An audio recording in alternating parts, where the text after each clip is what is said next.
tous ceux qui se sont dressés pour défendre la République au prix du sacrifice. Parmi eux, mention spéciale à nos forces de défense et de sécurité qui, par leur professionnalisme et leur retenue, ont pu contenir ce qui se voulait comme une déferlante de destruction de nos institutions. Notre indignation est d'autant plus grande que le 31 mai dernier, le président de la République, Macky Sall, avait procédé au lancement officiel du dialogue national avec la présence de toutes les forces vives de la nation, en insistant sur le fait qu'il n'y aurait aucun sujet tabou et que le seul intérêt qui doit prévaloir doit être l'intérêt suprême de la nation sénégalaise.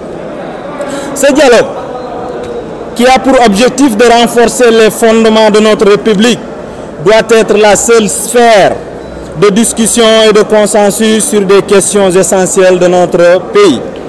Dès lors, l'on comprend mieux la posture irresponsable de cette opposition qui refuse tout dialogue et verse dans la manipulation et l'appel à l'insurrection.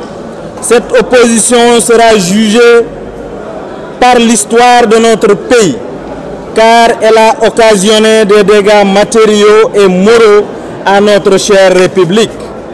La COJER invite les jeunes à cesser d'être le réceptacle des desseins obscurs d'une catégorie d'acteurs politiques et de groupes de pression tapis dans l'ombre et dont la seule volonté est de mener notre pays vers des lendemains incertains à l'image de certains pays. La convergence des jeunesses républicaines, la COJER, appelle les jeunes épris de paix à travers tout le pays à faire véhiculer des messages de paix et de veiller à ce que les actions de pillage dans les quartiers puissent cesser afin de faciliter le retour rapide au calme et à la paix. Vive le Sénégal, vive la COJER.